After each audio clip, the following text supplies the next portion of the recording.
Supreme court के जज को कहता हूं कि खुदारा उस कुर्सी पर जिस पर बैठे हुए हो हक के फैसले करो, वरना ऊपर से फैसला वो आएगा जिसने निज़ाम तब्दील करके रख दिया, जिसने जुल्म के वक्त में ऊपर से अबाबिल भेजकर पत्थर बरसाए।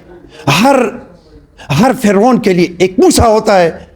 तो सुप्रीम कोर्ट की इंसाफ की कुर्सी पर बैठे हुए सुप्रीम कोर्ट के जो करता धरता हैं, सवर जाओ, ऊपर से फैसला आने का इंतज़ार मत करो, उससे पहले सवर जाओ।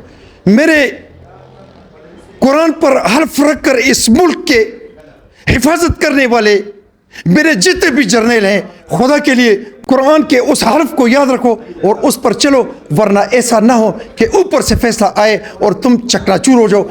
अल्लाह करीम मेरे वतन के ज़र्रे ज़र्रे और छप्पे छप्पे की हिफाजत बना। तबोसा खाला कीजिए, मुझे दुआ में याद रखिए। अस्सलाम वालेकुम।